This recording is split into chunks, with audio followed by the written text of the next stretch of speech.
Hello, everybody, and welcome. My name is Michael Nest, and I'm a volunteer with HandUp Congo and the moderator of today's event, The Road from War, Tools for Storytelling. Personally, I'm speaking to you from Canada, and I would like to begin by acknowledging the traditional custodians of ancestral lands to which we are all connected, even though we are meeting virtually. I pay my respects to Indigenous elders and extend that respect to any Indigenous people present now. Today, I'm assisted by Fergus Ewington, who is working behind the scenes and assisting with monitoring the chat and Q&A. And just to do some brief housekeeping before we start. If you cannot hear the presentation, first check the volume on your computer. If you still have any problems or any questions during the Q&A, please also post those questions in the chat and Fergus will respond. If you want to save things that appear in chat, such as links or references that will be posted, you can go to the 3 dots in the bar of your Zoom and click Save Chat, and that should allow you to keep it after the presentation. Fergus, perhaps you can put instructions for how to do that in the chat. And finally, we're recording today's presentation, and we will post the recording on HandUp Congo's website. So the Road from War, Tools for Storytelling, is sponsored by HandUp Congo, a non-government organization based in Sydney, Australia, but with members around the world. You can see the poster behind me. HandUp Congo is hosting this event as part of Congo Week, a global initiative that takes place in many different countries and that brings attention to Congolese voices and achievements and provides a platform for conversations about Congo's development and progress. HandUp Congo was created 18 years ago to make a difference to the health and well-being of Congolese communities in the Democratic Republic of Congo, a country that ranks at the bottom of the United Nations Human Development Index. This African proverb sums up HandUp Congo's belief in the power of collaboration. If you want to go fast, go alone. If you want to go far, go together. Today's event on storytelling, especially in conditions of war, and on tools to tell stories in a respectful way, is relevant to anyone who works in Congo, including any NGO that writes reports for its partners and donors. This is because storytelling about development partners, the Congolese, that is, the Congolese themselves, requires similar tools and faces some similar challenges to journalists and photographers. So this is the theme of today's event. One of HandUp Congo's partners is the Association of Emergency Medicine of the Democratic Republic of Congo, known by its French acronym, the AMU-RDC.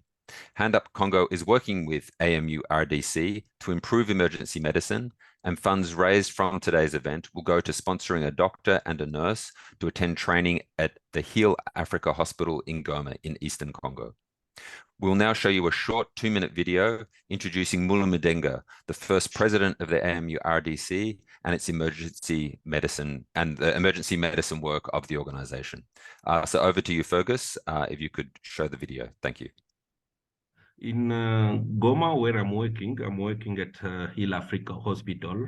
It's a tertiary hospital in eastern part of the DRC. We are receiving all kinds of patients, more trauma patients and civilians injured from the war. So I can say we are the last referral hospital in Goma. Here in DRC, we don't have the emergency medicine training in specialists. So with the 3 months certificate at Heal Africa Hospital, this is so the only the first program in improving emergency care in the DRC, and we started in the last month, and we are trying to improve the quality of emergency care involving all candidates from DRC and from outside the DRC. We think that the 3 months program can help to improve the emergency care, because we are having a curriculum that takes in account the basics of emergency care. And we hope that in 5 years to come, we will be able to capacitate nearly 100 doctors and more than 100 nurses in the basics of emergency care to improve the emergency care in the country. That cost is a little bit expensive for most of people here in DRC. That is why we are requesting people to be involved in this program to see how we can decrease that cost so that people, doctors and nurses can be able to attend.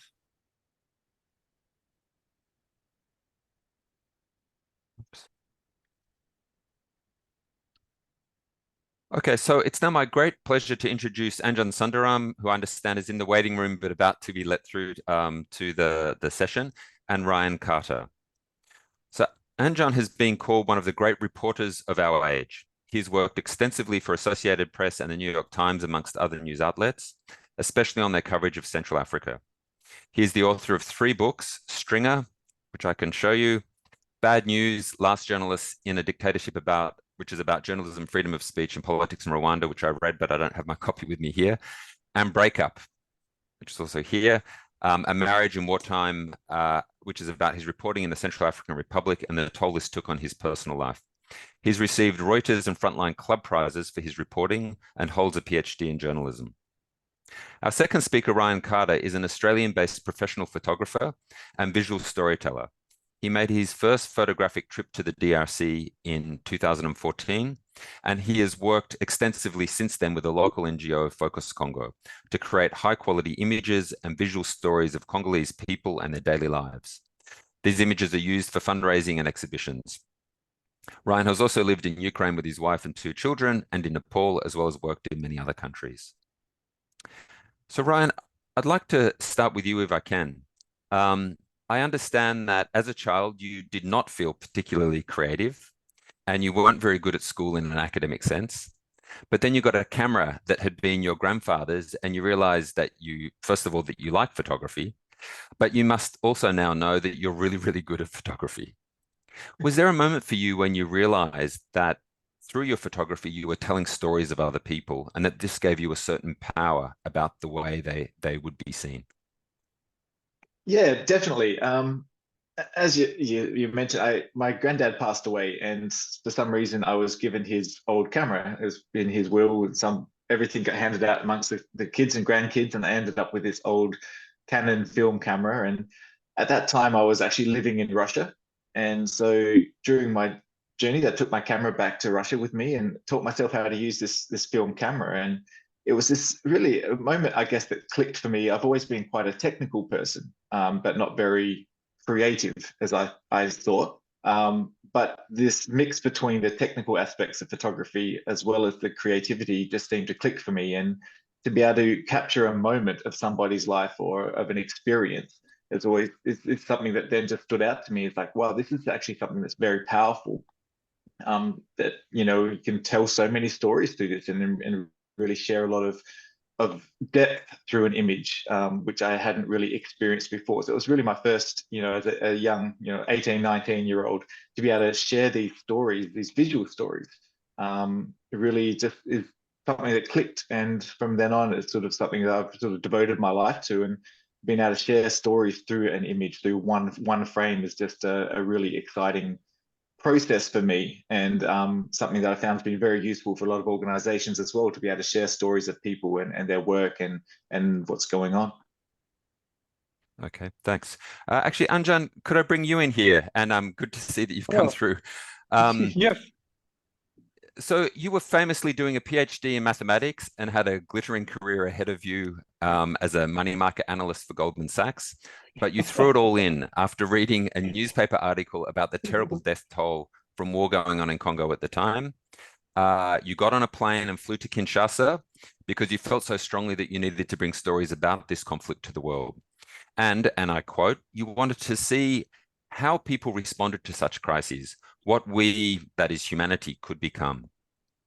So I'm guessing that by now, millions of people have read your media reports and certainly hundreds of thousands your books. Did you also have a moment of realization that your stories influenced other people's views of Congo and that this storytelling gave you a certain power? Well, that's a very good question. The power that we have as storytellers. And first of all, thank you for having me, and thanks for everyone, joining our our event and listening in today and watching us. Really, I think your question touches the heart of what I thought I could do, and also what I thought my limitations were. Because in a war, in a conflict as large as the conflict in Congo, 5 or 6 million people have been killed by official counts today. What can a journalist do? And yet, when I opened, to go back to the story that you referenced, when I opened the New York Times, as a student at university, and I saw this little story at the middle of the newspaper, bottom of the page, about back then 4 million people having been killed. I wondered, why isn't this story being told on the front page? Why isn't it on the front page? What confluence of forces has relegated this story that's affected millions of people to footnote in the newspaper?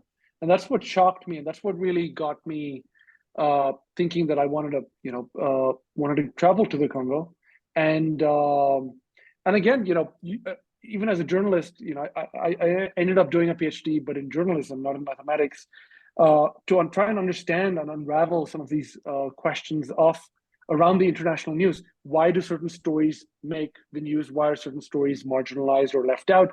Why are certain stories not told? And I felt this in a very visceral way in Congo, because I was a stringer through the AP. I was earning 10 cents per published word, but I was living with a Congolese family. And I was trying to sell stories to survive, but the stories I was managing to sell were very different from the stories that the Congolese family I was living with were passing down and telling each other at home. So why was there such a gulf in the different kinds of stories being told? If journalists write the first draft of history, why is that first draft so different from the stories Congolese tell each other about their country? All these questions were paramount in my mind. And so I felt a little bit powerless, actually, when I was a reporter. I had to sell stories. I had to earn a living. I had to pay my rent. And so I had to sell what the market demanded.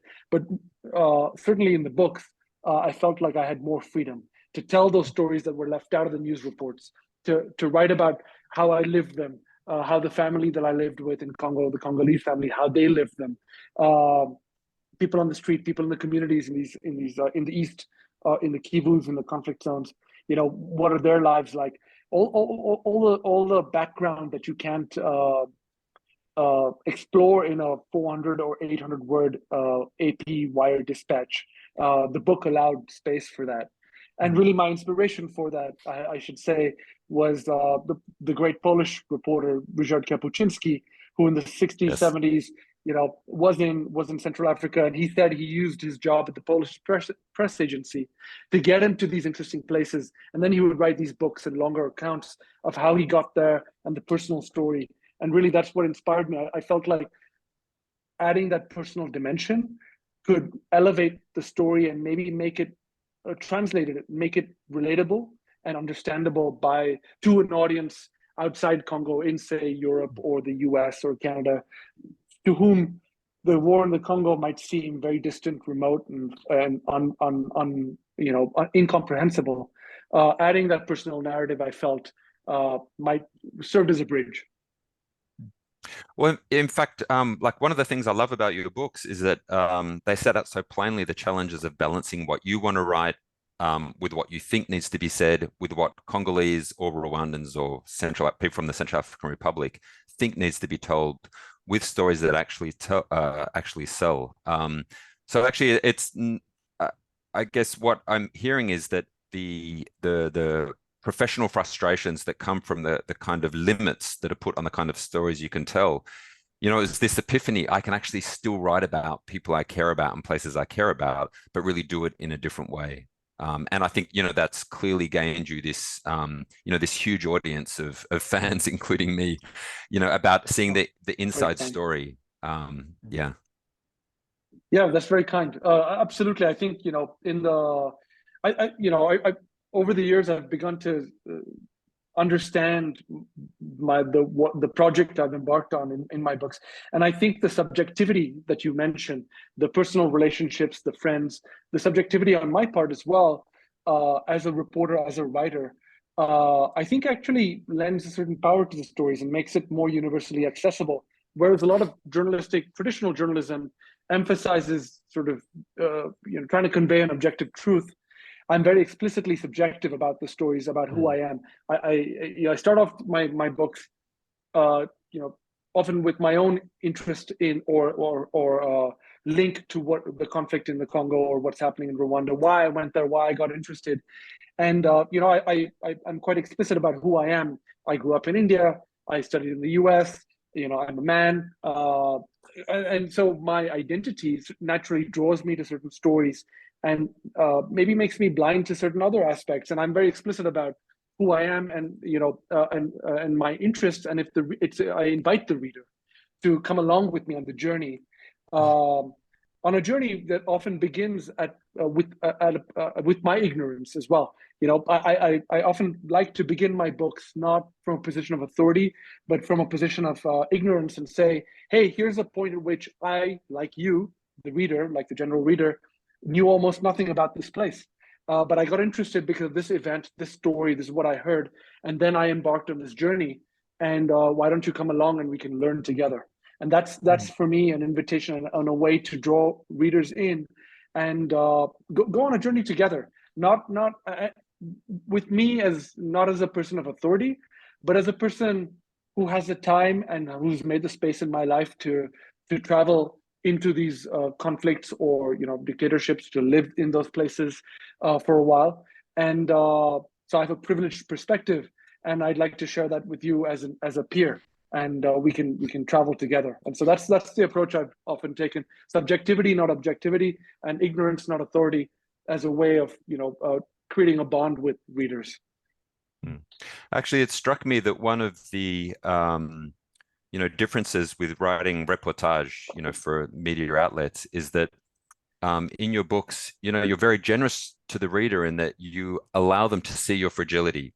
And of course, in Breakup, that's really the classic. It's a very difficult period, and your willingness to put those complications of personal life on the page, knowing that people would read it. But as you mentioned, it fills out the picture of the person who's doing the reporting, whether somebody chooses to read your latest news article or not. There's still a story about yourself and what you're trying to navigate and do.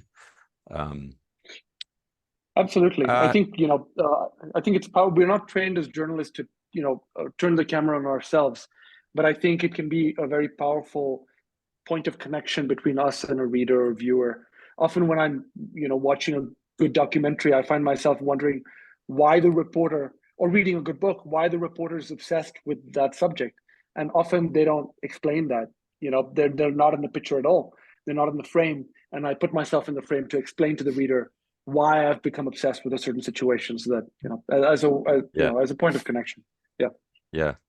And in fact, Ryan, you're almost in the classic profession where the camera, of course, it always says something about the photographer, both about literally their location and their timing. They are where they were when they're able to take a good photo, but the lens is typically pointed out. And of course, you're frequently hired or recruited to tell stories about positive outcomes of very challenging situations. Yet some of those challenges have distressing consequences, of course, for ordinary people, especially vulnerable people like women and children.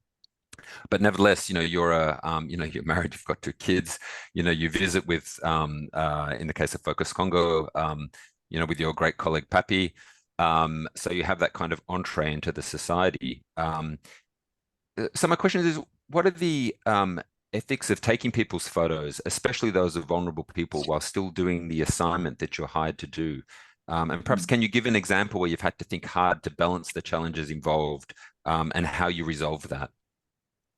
Yeah, for sure. It's much along the lines of Anjan was speaking as well. It's going in very subjectively and just being open to sharing a glimpse of what you're seeing and letting people experience that. And for me, it's through my images, right? It's letting people experience a part of the Congo through those images. And for me, that has to be authentic. It has to be genuine. And the only way for that to happen is to spend time with these people, is to hear their stories. It's the first time I went to Congo, Anjan shared about his story.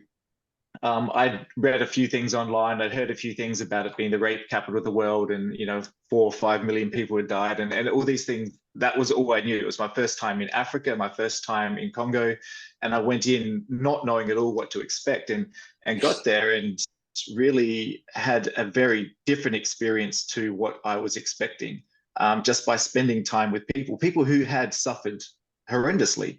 Some of the stories I heard were just heartbreaking, and how humans can possibly do that to each other. And being in Bukavu, in the Goma area, just some of the stories were just shocking me.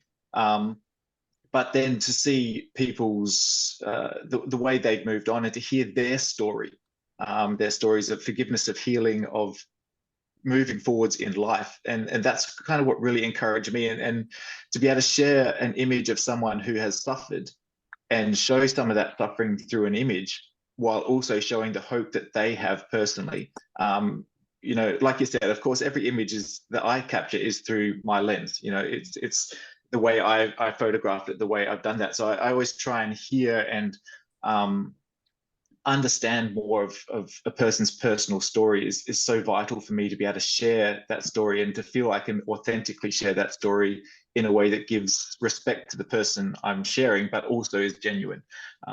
So it's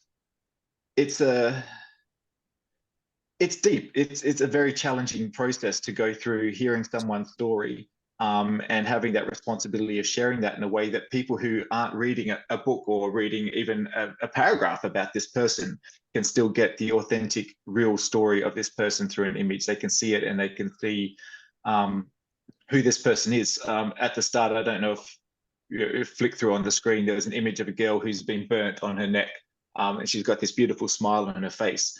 She had been captured and had been used by a militia group for, I think, about 18 months before she escaped, and she was burnt during that time. But to see that image of her showing the scars and the effects of what had happened to her, but then her eyes and her face tell this powerful story of where she is now. And that's what I love about photography, is being able to share some of that history. Like the pain, the hurt, the challenges are very important, especially in the context of like Congo. But for me, even just as important is the now and the future, and the hope that is still there in people who have suffered so broadly. So to be able to authentically tell that story is what I strive to do, and hopefully it comes through my images. Yeah. Actually, I think you're being modest about this, because like I, saw that photo previously and then have just been reminded of it now.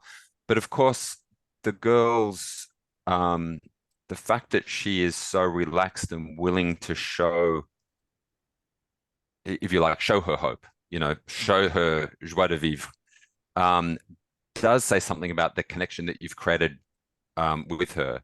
And it's so we the viewer of the photograph don't necessarily reflect on that, but it is something about the preparation you've done, and the probably most likely the way you were introduced to her, how she was relaxed around you, and of course that's like the unseen. It's in a way the photograph is the tip of the iceberg, right? And it's what's below are the connections that you've made with that community.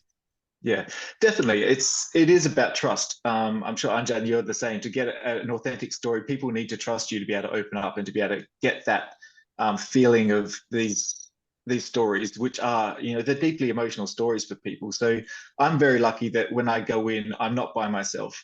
I'm usually working with different organizations, NGOs, different community groups, and I have connections with people who are local, who live there, who have been there, worked there for a long time. And so these connections are already formed to a degree. So that introduction that I come in through is through an area of trust. So then to be able to come in and then share that, it's just an extension of that trust, which has already been built up and brought up through that organization that has been there to help them. This girl was a part of an organization in Bukavu called Let Africa Live. And that was people they were rehabilitating women who had been abused through the war, and child soldiers. And so there was a lot of hard stories, but they also had some counseling and some process to be able to continue on through into the next stage of their life after what they've been through.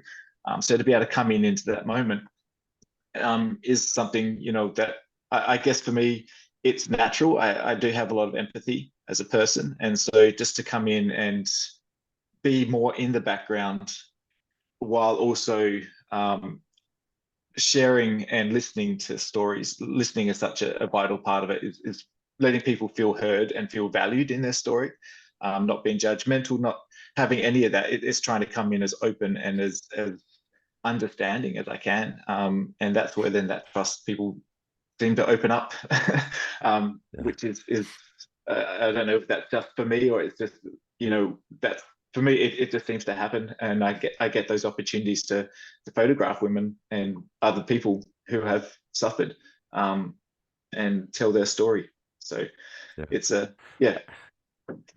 Actually, Anjan, as Ryan said, this must, the issue of trust must also be so important for you, both in your reporting, but also in the books. And I'm reminded in particular of Bad News.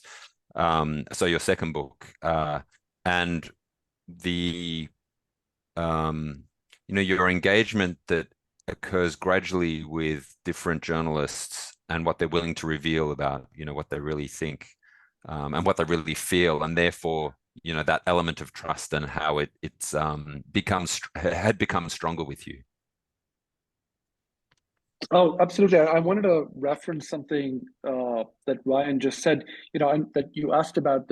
I think the fact that you mentioned the joie de vivre, is really important, because I think what unites, people like Ryan, myself, and others who do this kind of work is, and what inspires us is we're really, really looking for the lights, the people who are inspiring in these places that can feel sometimes, where the situations can feel so tragic. So looking for, so to speak, the light in the darkness over there.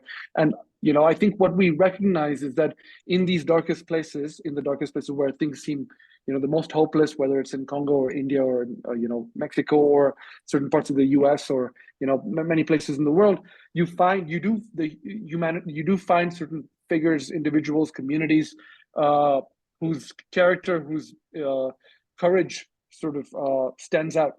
And they're not looking to be heroic, but there are circumstances that put them in a place where they are heroes. And for me, in my books, this is what has driven my journeys through these conflicts and in these places. And this is what underpins many of the stories that I try to tell, these immensely inspiring characters whom I really have the privilege of meeting and sharing some time with and learning from, and perhaps traveling with, traveling with for a short while on their journeys. And I think this is absolutely vital. And,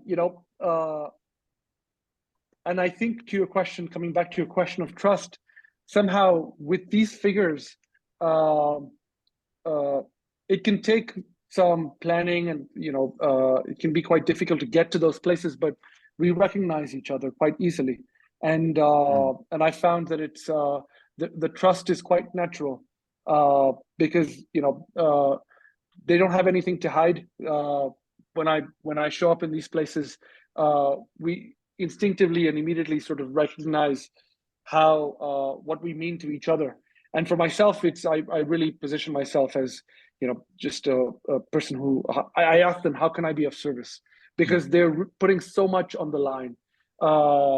As a war correspondent, people often ask me or say to me that my work seems brave or courageous, and my response is usually that the people I'm writing about or traveling with, the risks they're taking are maybe 100 times what I'm taking. And so really I ask them, how can I help you? How can I take a little bit of risk to help you in your fight, in your mission, in your campaign? And that's what gives my work purpose. That's what gives me motivation. That's what inspires me and gets me, it helps me wake up and, plan these trips to often very dangerous places.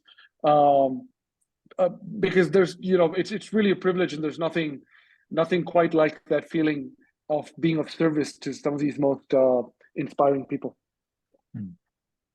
Actually, that really leads me to my next question, because for both of you, you clearly want to, you want your work to reflect the complications and difficulties of where people live, and that you don't want to shy away from that. But at the same time, you do want to really amplify that the what's positive and what's hopeful. And having worked in development for a long time, one of a real issue and problem with trying to tell the more positive stories is compassion fatigue. So working in Congo means we want our stories to be heard. So we in the world of development or of reporting, we want our stories to be heard because we're committed to our Congolese partners. And this year, these stories have been obliterated by war. First of all, in Ukraine, and now the Israel-Palestine conflict. And the appetite by the world outside of Congo for stories about Congo really changes and fluctuates, and it can be fickle. What's your advice? I guess I mean this personally. What's your advice for navigating compassion fatigue, but also in the kind of work you do? How can we connect and make sure that we break through with these more positive stories? Ryan, perhaps if we start with you. Yeah, I guess one thing I've really noticed throughout, before I even started my work, is I guess it's that poverty porn type thing, just to showcase just the negative.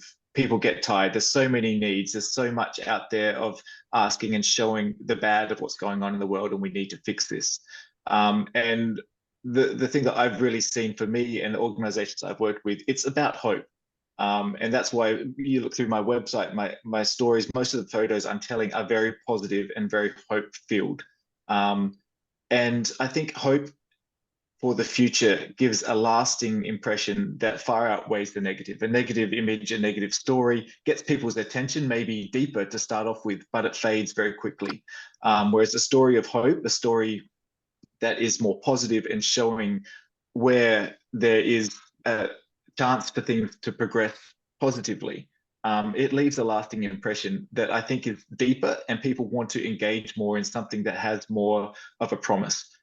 So for me, when I'm taking that image, it's capturing a story of hope, which will then really engage an audience in a deeper, longer lasting way. And I think that's, for Congo, there has been a lot of negative stories come out for years.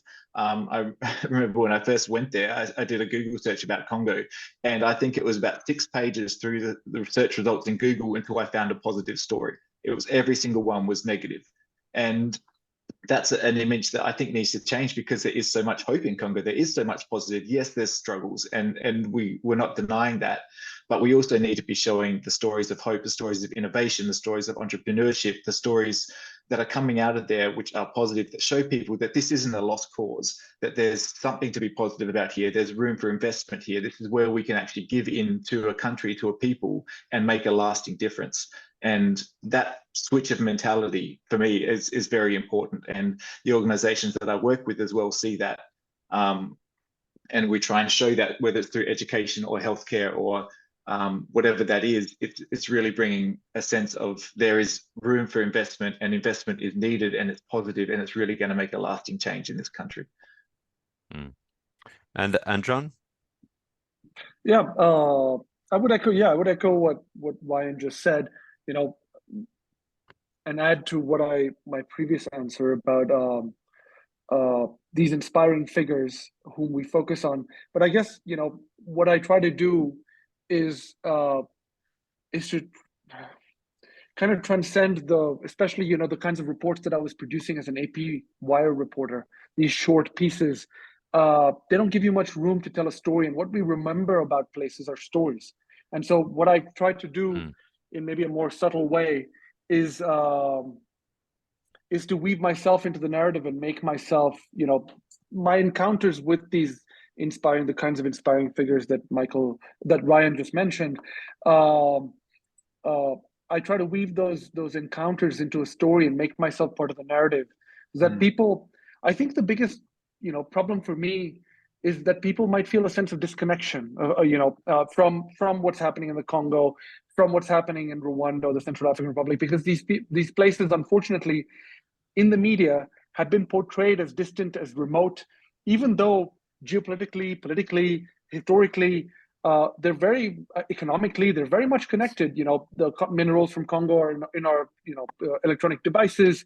The war in the Central African Republic is directly impacting the war in Ukraine with the Wagner Group in Central African Republic. So these places are intimately connected to our lives, and yet the media has successfully portrayed them as distant, as far away, as marginal. And I don't believe that's true. And so that's what I've tried to combat. And the way I do that is by placing myself in those narratives and hoping that if the viewer, the reader can relate to me, then they will automatically relate to the place. Then they will begin to see the place that I've been traveling in and they've been traveling in with me through my narrative as a place they can relate to, that doesn't seem so remote, whose history, whose people now seem more proximate to them through this kind of immersive journey, immersive storytelling. And I'm hoping that once they've read, you know, a book of mine, that story stays with them. They carry it with them, and in that sense, it becomes a part of them in a small way. And then what they do with that story is really up to them. I don't know. I don't prescribe, you know, how they can help, or if they should help, or what they should do, if they should travel there themselves. But I hope it might move them to do something, and or at least to pass on that story to someone else who might do something. And in this way, we kind of just bring places that, you know, I think unfairly and unjustifiably have been marginalized in our consciousnesses, to bring them back into the fore of our consciousness for a short while, but in a lasting way. You know, and I believe this is maybe a more effective, at least that's what I believe, effective strategy of just competing with the information we're inundated with every day on Twitter, on all social media. Just we don't have time to pay attention and to care, you know, this compassion fatigue that you speak about. But we do care about stories, and I think that's natural. And we don't need to, when we tell a story, we don't need to, you know, ask people to care. They naturally do. And so I try to use the power of the story, use the power of, you know, myself as a real person who can relate to both worlds, who's, you know, traveled in both worlds. And so I try to emphasize the connections to both worlds, so to speak. They shouldn't be two worlds. You know, I disagree with that separation in the first place, but I do recognize that's a reality of the world we live in. And so the narratives that I've constructed, that I tell in my books, are explicitly sort of bridge that gap. Yeah. Can I just add in there as well? Yeah, I think please. The power of a story is not the big broad picture, right? It's not that there's 6 million people have been killed in Congo, and, you know, all those big broad details are so broad, they're so hard to wrap your head around. And you try and wrap your head around the conflict in Congo, and there's so many situations going on. It's so hard to wrap your head around it. And for me, it's very much getting down to the sort of that macro level of one person's story. And I'm sure, Anjan, you're the same. The story, it's personal because you can relate to it, because it's about one person, and you can see yourself somewhere in there. You can put yourself in there. And I try and do that with my photos, that if someone can put themselves into that situation in my photo, it's about one person. There's a story there about one person. And I think that helps with the compassion fatigue. I think it helps with everything going on around the world to put yourself into a story wherever that is. And Congo, that's a vital one, is, you know, seeing the individual stories of hope, individual stories of struggle as well. But it's really taking it down to that one person story, because there's so much power in a person's story. On a bigger narrative, there's so many details, and you can sort of and ah about who's done what and who is good, who's bad, where things fit in there. But one person's individual story of what's happened to them and where they're going, that can't be refuted, and their story is that's authentic and that's genuine, and that really hits people. I think for me, it hits me when I hear someone's story, just them telling the story, the sound of their voice, the look in the eye when they're sharing that with me. That's what really makes me want to go back and makes me want to tell more of these stories and really get that story out to the widest audience possible. Is that one person's story, their feeling, the emotion that they have when they share that. Actually, as I listen, it's really a great affirmation and reminder that, you know, I occasionally have to write reports for donors about the role. Of course, donors are always interested in what happened to their money, but both the way for them to remind them of the impact of what they're doing and what we're trying to do, but also to say that it's not just about the money, that like these are really human beings involved here, is about the human element of the story. And that's like the art that you both bring together, the writing and the photography. So can I ask, I'm just conscious of the time too, and we'll get to a general Q&A in a few minutes. Anjan, if I can ask you a follow-up then, a lot of your writing has focused on war, and NGOs like HandUp Congo sometimes have to write reports, as I mentioned, with conflict as the backdrop to the initiatives they're funding and implementing. So what are your top 3 tips for storytelling about other people? Going with this theme that we've just been discussing, that story is so important and it's what sticks, and also what can overcome compassion fatigue. So what are your top 3 tips, and especially people made vulnerable by war, when we're not necessarily an inherent part of the community, even though we may have connections? Yeah, that's a great question. I think, I would say the most important thing is, as Ryan mentioned before, is to have build that trust, have a local connection. In my case, that trust is often built through my own presence, but also through a connection through a local journalist, local fixer. That's my natural point of entry.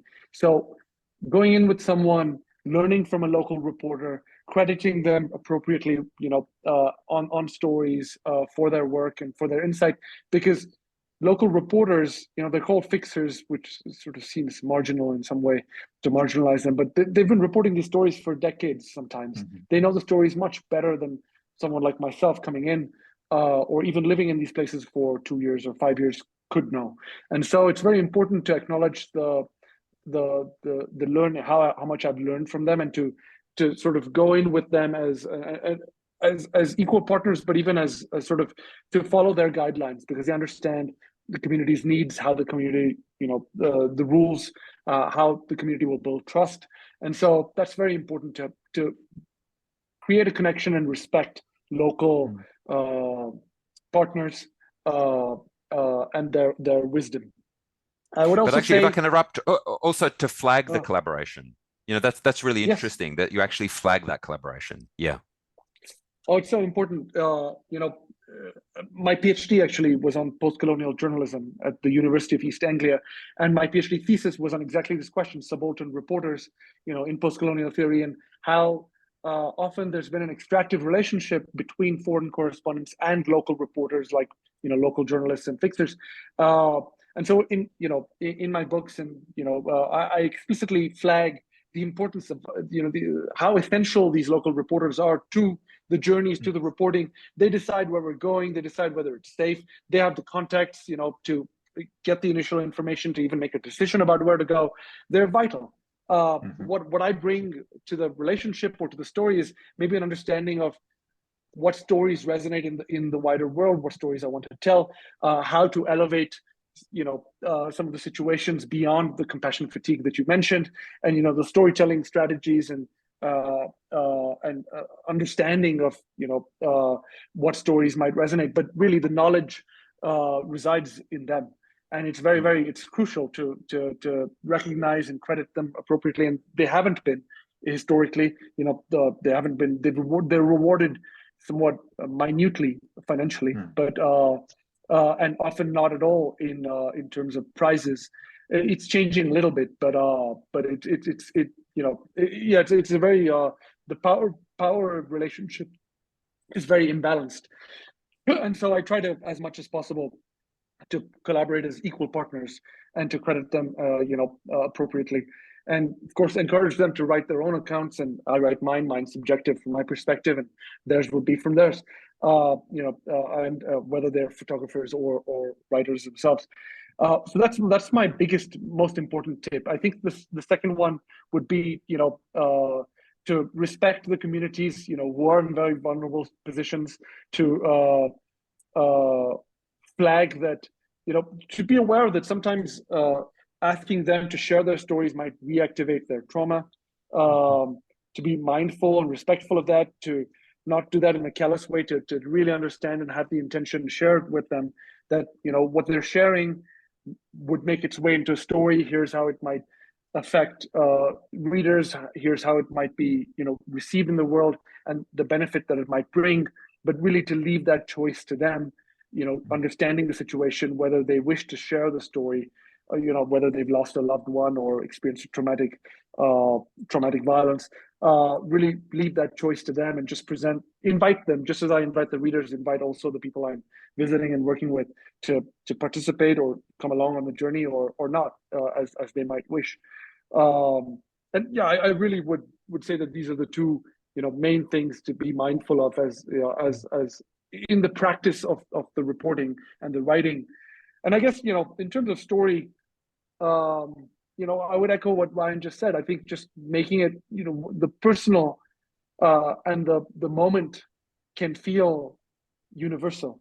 And it's not, and what the facts that seem more universal, like the death counts, or how long the war has run for, or how many countries the Congo War has drawn in, whether it's called the Africa's World War, and all those things can kind of seem too abstract and too removed to an average reader.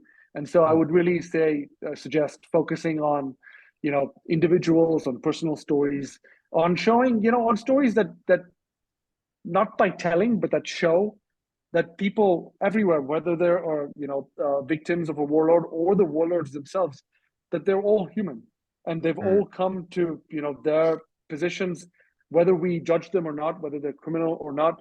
They've all come to their positions in a way that can be understandable. That if we were in there to write about them from a place not of judgment, but to say from a belief that if we were in their situations, we can understand how they got from being a villager to being, where they are today, and to write with that comprehension. I think that's a very powerful thing. And it's very easy but uninteresting to go into a situation with, wanting to judge people. And that's not what I want to do at all. To write from that perspective. Yeah. And Ryan, would you add to that, or do you think that there are particular nuances about storytelling with photography in terms of your top 3 tips, of advice for others who are trying to do this? Well, I'll pretty much go along with what Anjan said. He's hit the nail on the head with all of that. The one thing I'd probably add is just very clear communication. So for me, when I'm taking someone's photo, is making sure that they're aware of what the photo is going to be used for, where it's going to be seen.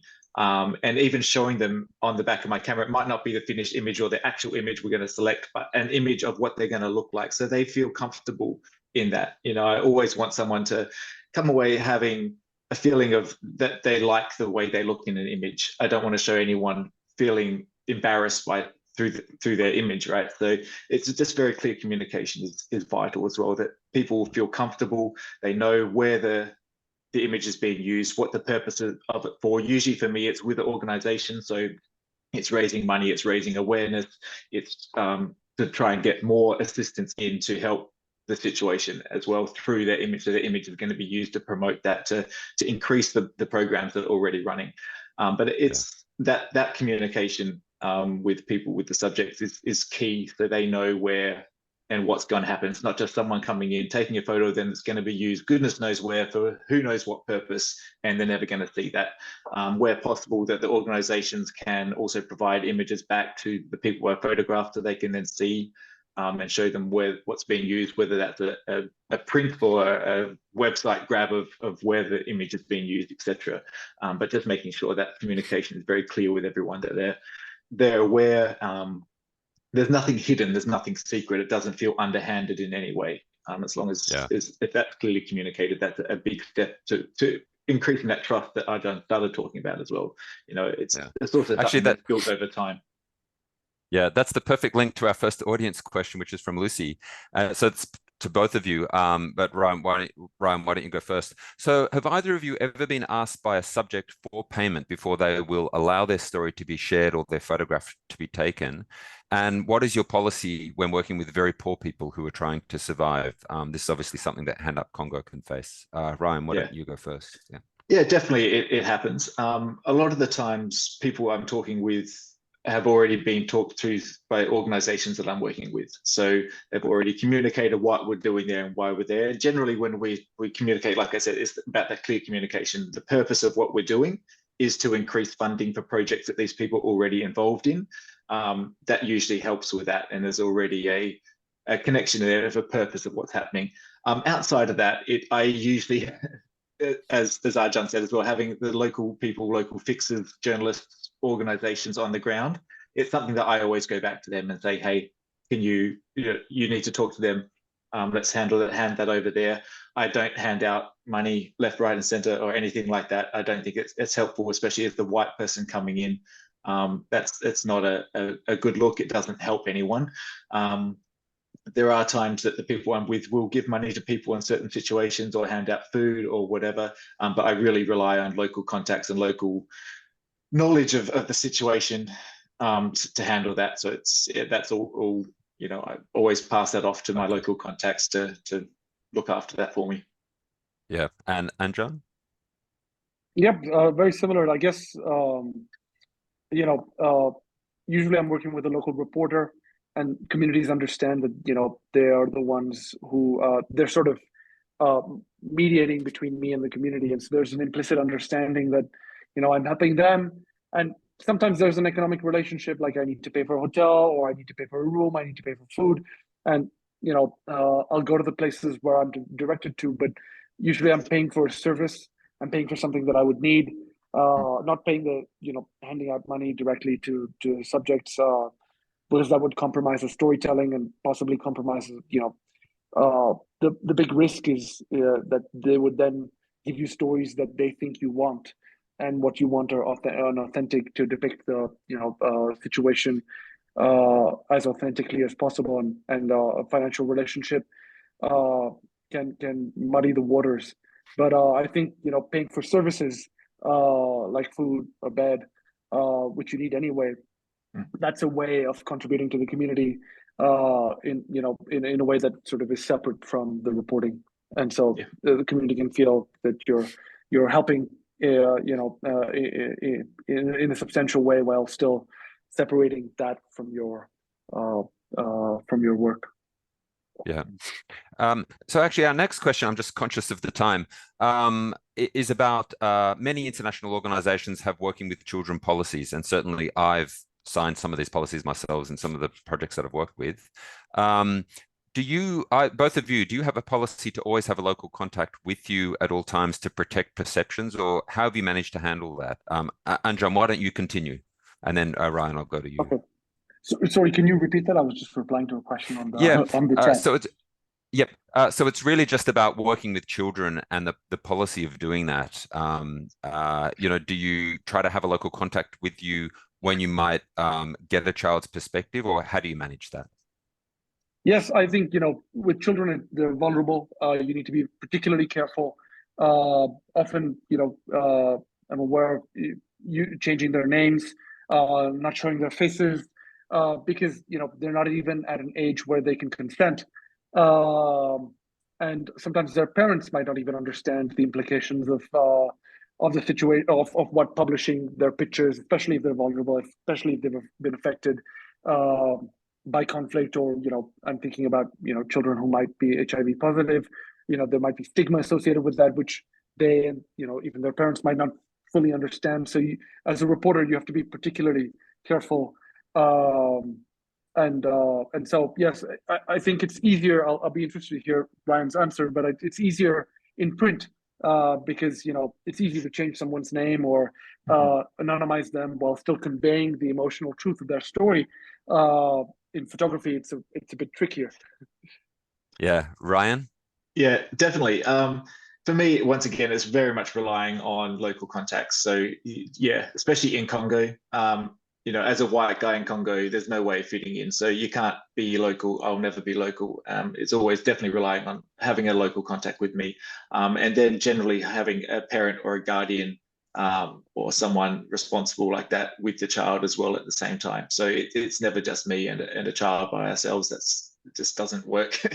But yeah, and then depending on the story, the sensitivity of the story, like Anjan said, there's different ways as a photographer to photograph things that you can sort of hide someone's identity while still creating an interesting and powerful photograph that will communicate a story. So it does depend on the situation, on the story you're trying to tell and the purpose of that story. and then also how the people feel about being used in that photo. So mixing all those together, it's every image is different, every person is different, right? So you're trying to not put a blanket cover all that this is the way we always do it. I always find that I think I've got something worked out until the next situation comes up, and we need to readjust the way that that's been handled to make sure that this has been sensitive to this person's individual story, and the way we communicate that story is done sensitively depending on the organization, that individual themselves, and the way I feel comfortable sharing that story. Yeah. So this is another question from Ellen, and that's for both of you. Do you rely on interpreters for communicating with the people who accept to tell a story? I guess that's either visually through photographs. Anjan, I know you speak French, which is an official language in Congo, but of course there's many other languages. Why don't you go first, Anjan? Yes. Sure, and I see some great questions on the chat. And just to flag on the time, I'm happy to go over. I apologize that I joined. Terrific. The conversation late due to technical issues. So, okay.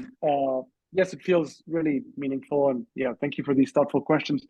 Yes, indeed. I try to speak. Often the languages I speak are the colonial languages, but they at least serve as a point of entry. So I speak. I'm now in Mexico. I speak Spanish.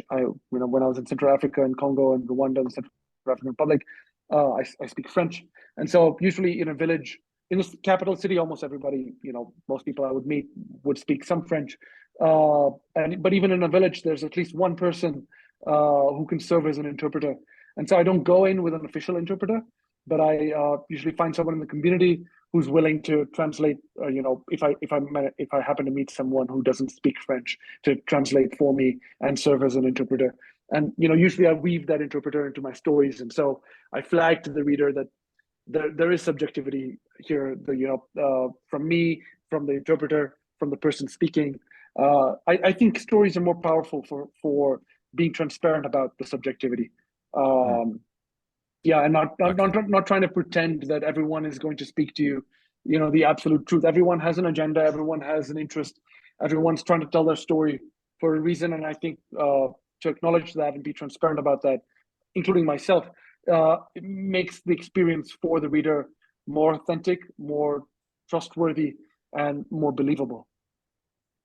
Okay.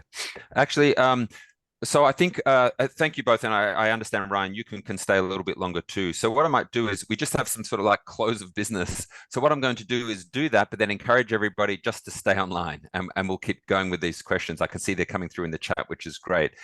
So just if you have to go, then just please remember that this session has been recorded and will be posted on the HandUp Congo website and HandUp Congo's YouTube channel soon after we end today.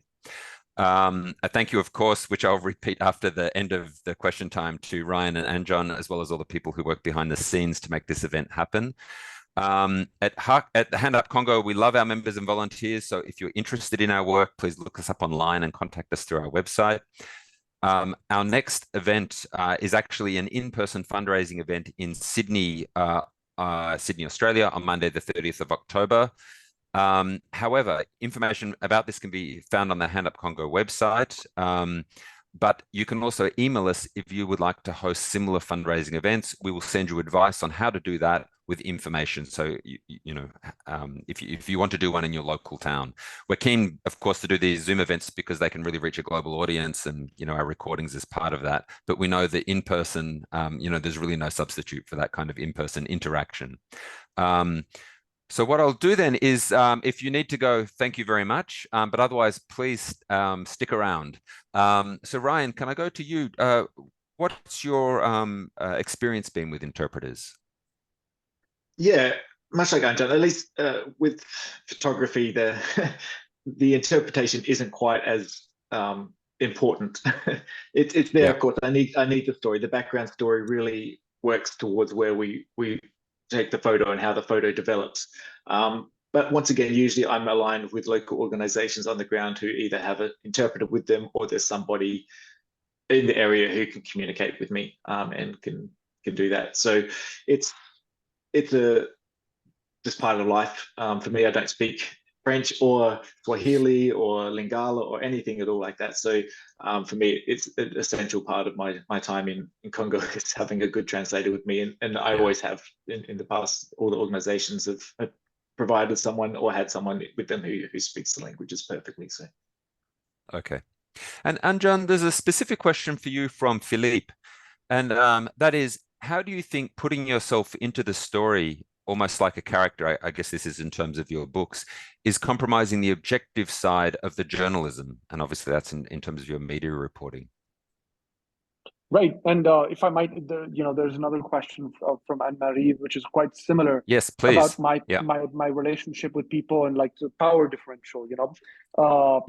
that I am an outsider, and there is a different perspective, and and the fact that I can always leave the country, leave the conflict, makes my relationship with the conflict different. So I think these questions are related.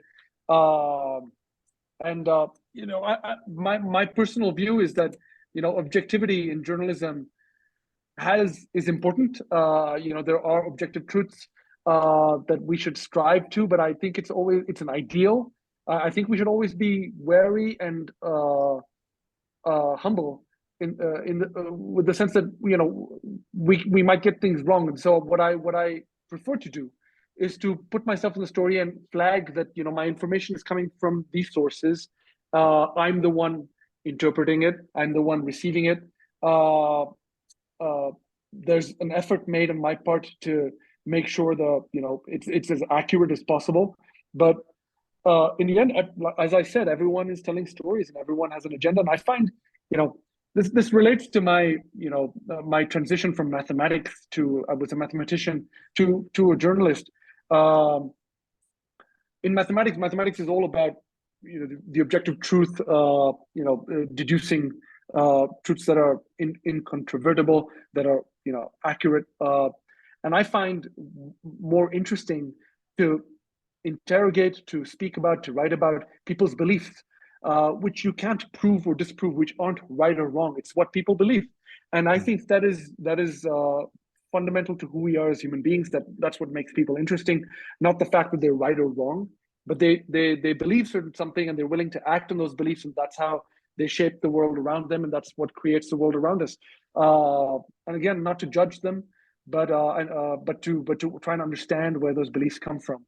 And I think that's at the core of what I do, and what makes, I think, people, stories, situations, and my own role in these places interesting. I try to be as transparent as possible about my own beliefs, about which stories are important to tell, why they're important to tell, and to place them, be transparent about them to the reader, and let the reader choose how to interpret them, whether to believe what people are saying or not, whether to go on this journey with me or not. I'm not imposing myself on anybody. It's I'm extending an invitation. Yeah. Actually, it's it's an interesting comment really about the objectivity is so seductive, in that we want to believe it. But I'm actually reminded you really, Ryan, again, of your photographs, because really with any of your photographs, and we were talking a little bit about this earlier, just before the session started. So if we go back to the girl with the burn on her neck, a second later, her expression may have changed, simply because a thought came into her head, or who knows, the sun went over the clouds went over the sun, and you could have taken the photograph at that instant, and that photograph would then be used by somebody else for a different story. And it's this, what I like about you said, Anjan, is this, it's like this illusion of objectivity, as opposed to there are competing perspectives, and it's really about which stories do we elevate and why. Yeah, I love that. And to be transparent about it, this is why we're there. This is why we care about a certain situation, and not to hide that agenda. We all have agendas. Yeah. So then just the final question, I'm conscious of the time, and normally we end right on time, but the questions are great. So for both of you, when you have interacted with people who have a very distressing story, or you're simply conscious that this is the backdrop, this is really a personal question. What do you do to to cope personally and to say, I've got to do this again tomorrow, or how do I simply go forward? Anjan, right at the start, I mentioned, you're in a way, you're very generous with some of the fragility that you've felt, and you've allowed us to read about that in your books. But Ryan, I can imagine that you come across some really awful stories, and of course you have a particular role to play in terms of the kind of photograph that Focus Congo, for example, may want from you. But so that's a personal question to both of you. Ryan, why don't you start? Yeah, for sure. I think for me, I very much switch into work mode when I'm working, and I compartmentalize stuff. You see things, you hear things, and it's part of the story. But at some time, that process still comes out, right? You still need to process what you've seen, what you've heard. I'm thankful I've got a wonderful wife and family that's very supportive and is very good to process stuff with. My wife's amazing, and then above that as well, my faith as well. That's a big part of who I am. And from where I come as well. So I have a strong community of people around me that I can process with, that are willing to talk and have been through other situations themselves. And so that's very helpful and beneficial to me. The day-to-day thing when I'm on location, when I'm working, at least so far, it hasn't been something that has necessarily disturbed me. It's something that I've kind of, I guess, like I said, I compartmentalize. I put it into the work focus, almost like, okay, I'm looking at this through a camera. There's kind of this disjoint between me personally and the situation, and then I kind of deal with that afterwards, however that comes out through each situation. Yeah. And John? Actually, this relates to Philippe's question, putting myself in the story, that this is an additional benefit that I only became aware of recently.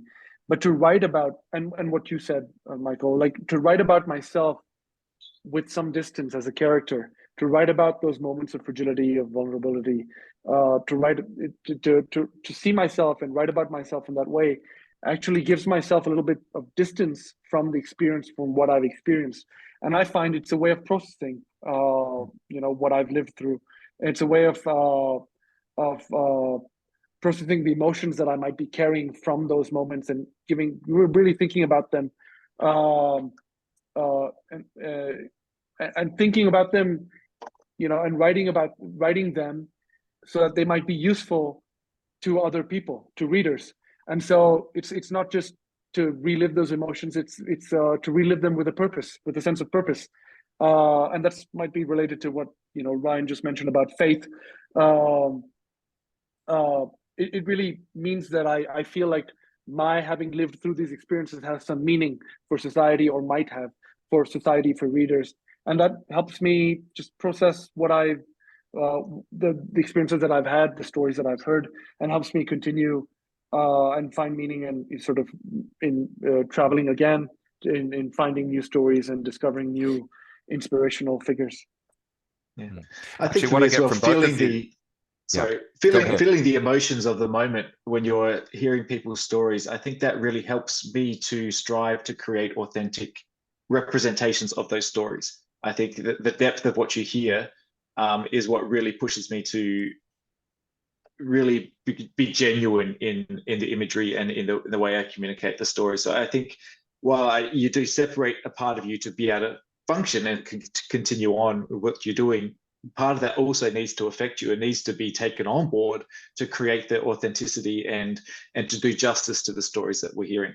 For me, at least, it's a very vital part of that. And then to relive some of that when I'm back home editing an image is going through that process. And that's probably a big processing time for me, actually, as well, looking back at it, is the sitting in front of a computer, flicking through the images, going through and editing an image, is reliving part of that story and the emotion and the feelings that I had then when I was capturing that, when I'm then processing it afterwards. And I think that's a big part of the way I can tell those stories.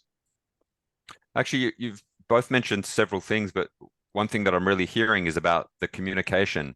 But I think what's so Ryan, in your case, we think of communication in terms of talking to other people. So for you, it might be your wife. But Anjan, actually, what I think was so interesting about what you said is that you can even have an internal dialogue, and it is simply that dialogue which may or may not be written down, so we could do that in journal form, for example, can still help us in processing something that we've thought about and felt. Absolutely, yes. And I think this is what, you know, a lot of therapeutic or therapy is about sort of taking some distance from the experience, from seeing yourself, you know, and what you've experienced in some way as a separate from who you are in the moment. You know, and I think that's what makes storytelling can be powerful, not only for the reader, but for the, you know, the creator as well. Mm. Actually, that's a fantastic note on which to end. This has been such a wonderful session. You know, thank you so much, especially for going over time. Normally, we're very strict at finishing at 8 o'clock, sorry, on the hour. But this has really been fantastic. And, you know, you both have such interesting and nuanced but different perspectives on storytelling because of the kind of art, you know, writing and the photography, you know, which we use to tell those stories. So once again, you know, a huge thank you to Ryan and Anjan for, you know, participating and, you know, for those really, you know, thought-provoking comments. And again, to the people who work behind the event to make, work behind the scenes to make this event happen. So Fergus Ewington, but also Kieran Hutchison and Lucy Hopgood Brown. You know, we just couldn't do this without the volunteers. So we'll end there. But Ryan and Anjan, if you would like to stay on for a few minutes, that would be great. Okay, thank you.